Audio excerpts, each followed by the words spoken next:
Avez-vous besoin de pneus d'hiver par temps froid lorsqu'il n'y a pas de neige sur la route? Est-ce que les pneus d'été ou toute saison se comportent vraiment différemment des pneus d'hiver à des températures plus froides? Jetons un coup d'œil. C'est l'été et la température est de 24 degrés centigrades.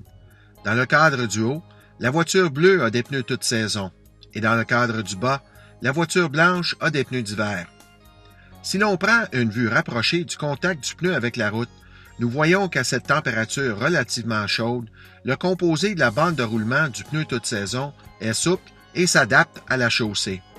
Ceci a un impact positif sur les caractéristiques d'accélération, de maniabilité et de freinage.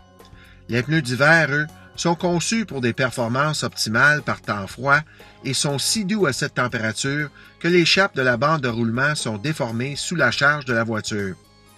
Les composés de la bande de roulement d'un pneu d'hiver s'usent plus rapidement que celles des pneus d'été ou des pneus toute saison dans des températures d'été et sont en fait si doux et souples que la maniabilité et le freinage sont négativement affectés.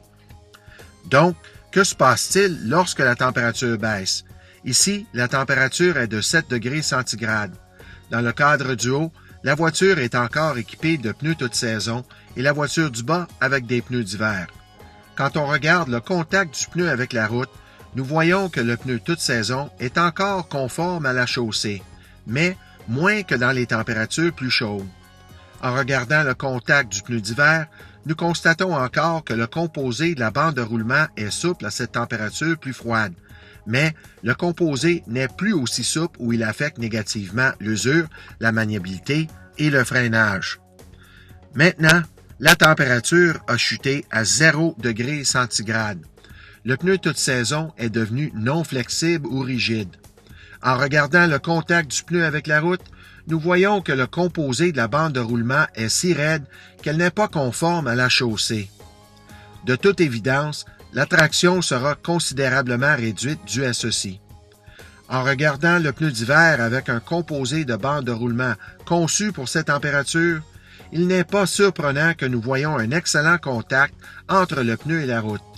La maniabilité et le freinage restent à un niveau de performance élevé.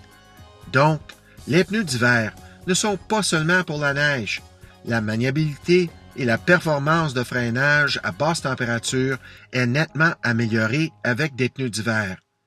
La question que vous devez répondre est la suivante. Avez-vous vraiment besoin d'une meilleure performance?